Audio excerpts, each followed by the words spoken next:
Hello and welcome प्यारे बच्चों, कैसे हो सारे। मैं असीम भारद्वाज स्वागत करता हूं आप सभी का संसारम पे। जो एस्पिरेंट्स केवीएस, एनवीएस या सीटेट इस प्रकार की जो टीचिंग एग्जाम्स की वैकेंसियां हैं या नॉन टीचिंग वैकेंसियां भी हैं, जो भी एस्पिरेंट्स इनका इंतजार कर रहे हैं, और बहुत सारे बच्चे ऐसे भी जो प्रिपरेशन को अपनी कंप्लीट करके बैठे हैं, और बहुत सारे बच्चे इसी इंतजार में बैठे हैं कि कब नोटिफिकेशन आएगा और कब हम अपनी प्रिपरेशन को शुरू करेंगे और दोबारा से 2-4 महीने के लिए किसी कोचिंग सेंटर को पैसे देंगे, क्योंकि 2-4 महीने के अंदर प्रिपरेशन तो होनी नहीं है, सिर्फ पैसे ही पैसे दोगे। तो आप सभी के लिए मैं एक इन्फॉर्मेशन आपको ऑथेंटिक बताऊंगा बिल्कुल बच्चे। हालांकि मैं ये भी नहीं कहता कि इन्फॉर्मेशन आप सभी को नहीं पता होगी, बट सुनिए आप इसको।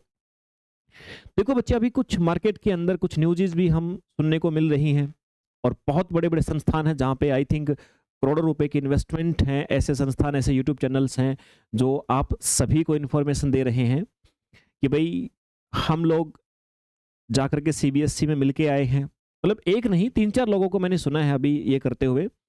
और एग्जाम आपका पक्का होगा, डेफिनेटली होगा, और ये बैच है। इस बैच के अंदर एनरोलमेंट करके प्रिपरेशन शुरू कीजिए आप लोग।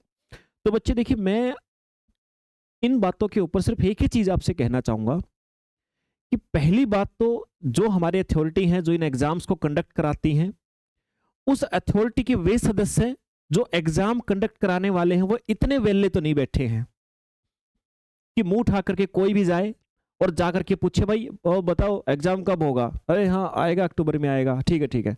ये तो नहीं हुआ होगा, कभी भी नहीं हो सकता मेरे भाई ये पॉसिबल। तो सर फिर मेरे भाई, जहां पे जिन संस्थाओं में इन्वेस्टमेंट करोड़ों की है, इनकम भी उनको करोड़ों की करने की बहुत जल्दी होती है।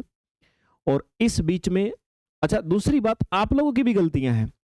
आप लोग प्रिपरेशन वाले लेक्चर से ज्यादा ऐसे लेक्चर्स को तलाशते हो जो लेक्चर के अंदर इस प्रकार की सनसनीखेज खुलासे होते हैं कि कब क्या होगा वाली।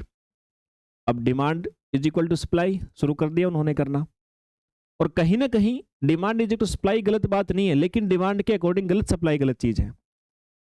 तो मेरे भाई, फर्स्ट थिंग मैं आपको बता दूं कि अभी किसी भी प्रकार की ऑथेंटिक इंफॉर्मेशन किसी के पास भी नहीं है। जब तक सीटेट वाला एग्जाम, देखो उम्मीद ये है कि सीटेट वाला एग्जाम सबसे पहले आएगा।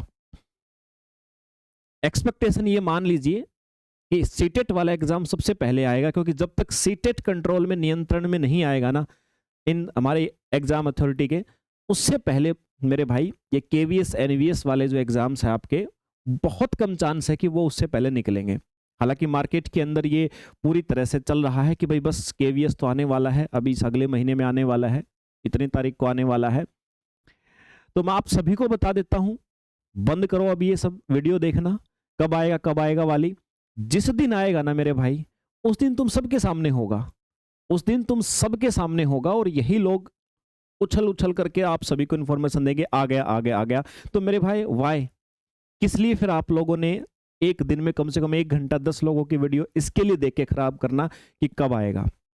आप अपना जितना समय है मेरे भाई, देखो आएगा तो आप एग्जाम दोगे, और आपको पता भी लग जाएगा पहले ही दिन, सोशल मीडिया के सामने बैठे रहते हो। और बाई चांस डिले होता है तो देखो, डिले होगा तो उसको आप रोक भी नहीं सकते हो। अब कुछ बच्चे मैं समझता हूं जो पहले से प्रिपरेशन करके बैठे हैं, हो सकता है कि कोई अपने एज के लास्ट स्टेज पे चल रहा हो बच्चा कि सर इसके बाद मैं नहीं भर पाऊंगा, देखो उसके लिए सिंपैथी। बट बच्चे, ये चीजें चलती रहती हैं, अलग अलग प्रकार के फॉर्म्स आते रहते हैं, कुछ बच्चे एलिजिबल होते हैं, कुछ नहीं होते हैं। जिस एग्जाम के लिए एलिजिबल होते हैं उसके लिए प्रयास करें, जिसके लिए नहीं है उसके लिए रिग्रेट ना करें।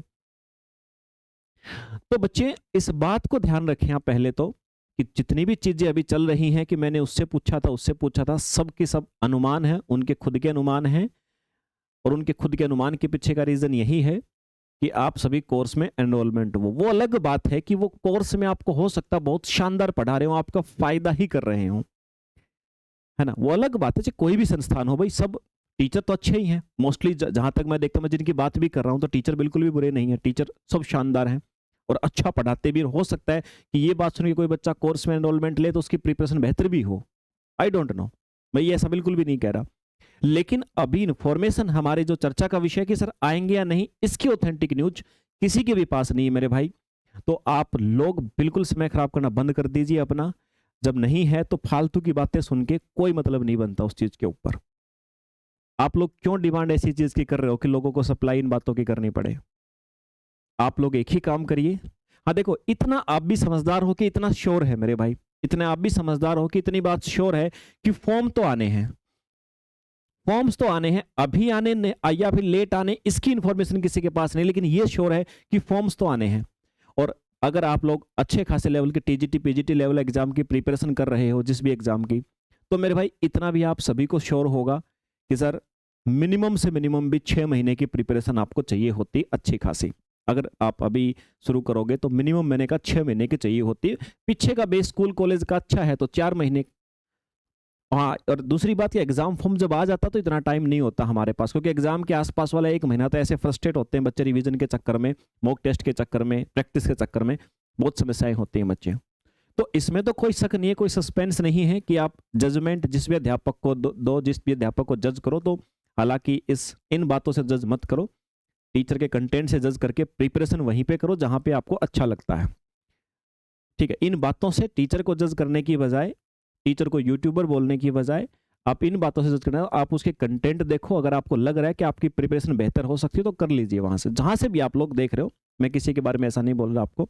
ठीक है, आपको लगता है कि हाँ सर हमारे सब्जेक्ट साइंस वाले हैं, फिजिक्स केमिस्ट्री बायो, साइंस वाले विषयों से आप लोग देने जा रहे हो, तो संसारम पे मैं आप सभी के साथ हूँ।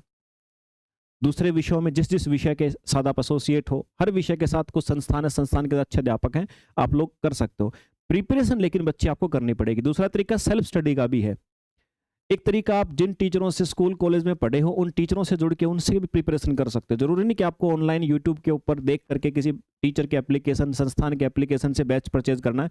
सबसे बेस्ट होता है जिनसे आप स्कूल कॉलेज में पढ़े हो अगर, और वो टीचर आपके संपर्क में है, उससे बेटर आपको कोई प्रिपेयर नहीं करवा सकता है मेरे भाई। सबसे दुनिया की बेहतरीन प्रिपरेशन वही करवा सकते हैं। तो मेरे भाई यही जस्ट छोटी सी एक डेफिनेशन मुझे आपको क्लियर करनी थी कि मत समय व्यर्थ कीजिए, प्रिपरेशन में फोकस कीजिए। जब आ जाए एग्जामिनेशन, जब एग्जामिनेशन आ जाए, भर्ती प्रक्रिया शुरू हो जाए, एग्जाम का टाइम हो, उसके बाद धमाल कर देना मेरे भाई, उसके बाद धमाका करना। और फिर आप भी लोगों को गाइड करना कि सही क्या है गलत क्या है, ताकि गलत जगह पे समय खराब करने की बजाय सही जगह पे आप लोग अपने समय को इन्वेस्ट कर सको। तो मेरे भाई थोड़ा सा पेशेंस रखिए, सारे बच्चे शांति के साथ बैठिए। अभी मत इस बात के लिए ज्यादा विचलित होइए कि कब आएगा कब आएगा कब आएगा, नहीं पता किसी को कब आएगा। क्यों फालतू के विचार सुनने के लिए बैठे हो आप लोग? मत सुनिए फालतू के विचार, प्रिपरेशन पे ध्यान दो। जो टारगेट है, लक्ष्य है, उसको करो। केवीएस नहीं तो एनवीएस आएगा, एनवीएस नहीं तो कोई और टेट परीक्षा आएगी। साल में 3-3 4-4 5-5 टेट परीक्षाएं आ रही हैं। और अभी वाला जो वर्ष है आपका 2025 का जो बचा हुआ, 2026 में जो वर्ष आने वाला है, बहुत सारी आपको टीचिंग वैकेंसियां देखने को मिलने वाली हैं, बहुत सारी मिलने वाली हैं बच्चे। तो बिल्कुल निश्चिंत हो जाए। लेकिन ऐसा ना हो कि जब वो आए तब आपकी प्रिपरेशन कमजोर हो, फिर आप लोग मेरिट के आसपास भटकते फिरो, कोई 5 नंबर 10 नंबर पीछे भटकते फिरो। ये नहीं होना चाहिए आपकी तरफ से मेरे भाई, क्योंकि माता पिता बैठे हैं ना यार, हर साल तुम्हारा इंतजार नहीं करेंगे वो कि इस साल बेटा कोई नहीं 5 नंबर से रह गया, अगले साल बेटा कोई नहीं 2 नंबर से रह गया। भाई इसी साल 10 नंबर ज्यादा लेके आने हैं, और 10 नंबर ज्यादा लेके आने तो औरों से पहले लगना भी पड़ेगा प्रिपरेशन में। नोटिफिकेशन आने के बाद तो लाखों बच्चे कोर्स खरीदते हैं मेरे भाई, और नोटिफिकेशन आने के बाद किसी भी एग्जाम का कोर्स नहीं चलता, हमेशा क्रैश कोर्स चलते हैं। बोलने से कोई ना बोले, कभी भी आज अगर किसी एग्जाम का नोटिफिकेशन आया है तो इसका जो भी बैच बनेगा कभी भी डिटेल में नहीं होगा। हो सकता, लग सकता कुछ बच्चों को कि डिटेल में हो, कभी भी नहीं होगा। इसलिए आप देखना ऑनलाइन से आपको 1 बार नहीं 2-3 बार कोर्स परचेज करने पड़ते हैं, क्योंकि हर बार यही गलती करते हैं। हमें लगता है कि फॉर्म आ गए, इस कोचिंग ने फलाने ने बोल लेंगे आपको ये कराएंगे वो कराएंगे, उसके बाद में फिर वही मिलेगा क्रैश कोर्स, क्योंकि 2-3 महीने में वही पॉसिबल हो सकता है। 2-3 महीने में अच्छे से कोर्स भी नहीं होता है। समझ रहे हो बात को? तो मेरे भाई इंतजार करके अपनी प्रिपरेशन करो, मत चक्रों में पड़ो। अभी आएगा जब सबको पता लगेगा, आज तक भी सबको पता लगता आया है, लेकिन प्रिपरेशन नोटिफिकेशन आने के बाद नहीं हो पाई है। इतना बर्डन हो जाता है ब्रेन के ऊपर यार, एक्सपेक्टेशन बढ़ जाती है नोटिफिकेशन आते ही साथ। अभी पेशेंस का टाइम है, करो ना पेशेंस से प्रिपरेशन। जिन बच्चों का अगर एज लग रहा है कि सर लास्ट चल रहा है बस इसके बाद नहीं दे पाएंगे, देखो माफी चाहूंगा, उन बच्चों के लिए मैं सिंपैथी व्यक्त कर सकता हूँ। उसके अलावा और मेरे पास भी कोई ऑप्शन नहीं है मेरे भाई, है ना। आपके लिए हो सकता है कुछ और वैकेंसियां दूसरी प्रकार जहां पे आप एलिजिबल हो उसके लिए प्रिपेयर करें, लेकिन जो जिनको लग रहा है कि हाँ सर अभी एज है, आप प्रिपरेशन पे ध्यान दो मेरे भाई। प्रिपरेशन अगर आपके 70% तो उसको 90 तक पहुंचाओ, 90 है तो 100 करो यार।